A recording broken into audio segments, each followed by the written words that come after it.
તો આ તરફ અમદાવાદ શહેરમાં અસામાજિક તત્વો બેફામ બન્યા છે। વધુ એક આવી ઘટના સામે આવી જેમાં તંત્રના કાયદો વ્યવસ્થા પર સવાલો ઊભા કર્યા છે।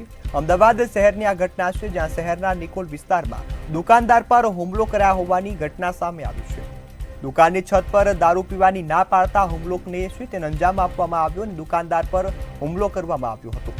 નિકોલ ખોડિયારનગર વિસ્તારમાં આ હુમલાની ઘટના બની છે। અસામાજિક તત્વો બેફામ બની અને દારૂ પીવાની ના પડતા સિનિયર સિટીઝન પર હુમલો કર્યો હતો। ગાંધીના ગુજરાતમાં દારૂબંધી છે પરંતુ આ અસામાજિક તત્વોને કાયદો અને પોલીસનો કોઈ પણ ડર નથી। ત્યારે મને દારૂ પીવાની કેમ રોક્યો તે કહી અને તલવાર વડે સિનિયર સિટીઝન પર હુમલો કર્યો હતો। સોડા શોપ ચલાવતા સિનિયર સિટીઝન પર જે હિંચકારો હુમલો થતા અનેક સવાલો અહીં ઊભા થાય છે।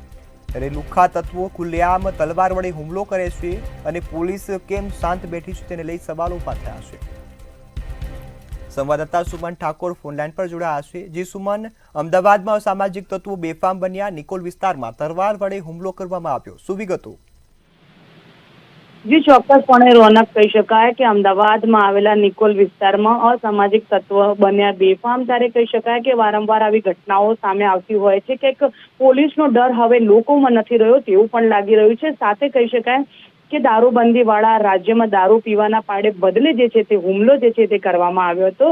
સાથે જો વાત કરીએ તો ખોડિયારનગર વિસ્તારમાં દારૂ પીવાની ના પાડતા સિનિયર સિટીઝન પર હુમલો જે છે તે કરાયો હતો અને દારૂ પીતા મને કેમ રોક્યો એવું કહીને હુમલો કરવામાં આવ્યો હતો અને સોડાની શોપ ચલાવતા સિનિયર સિટીઝન પર દારૂ પીવાના હુમલો જે છે તે કરવામાં આવ્યો તો ખુલ્લા તત્વો હવે તલવાર વડે હુમલો જે છે તે સિનિયર સિટીઝન ઉપર ભયનો માહોલ જે છે તે છવાયો હતો અને આરોપી સામે કડક કાર્યવાહીની માંગ જે છે તે પણ કરવામાં આવી છે।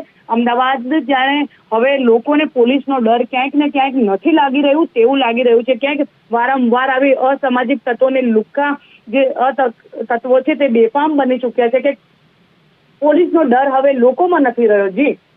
જી બિલકુલ સુમન, સંપૂર્ણ માહિતી બદલ આભાર। અમદાવાદમાં લુખ્ખા તત્વો દારૂ પીવાના નામે હવે મારામારી કરતા હોવાની આ ઘટના બની છે। એક તરફ ગુજરાતમાં દારૂબંધી છે તો સોડા શોપ ચલાવતા સિનિયર સિટીઝન પર હિંચકારો હુમલો કરતા સવાલો ઊભા થયા છે।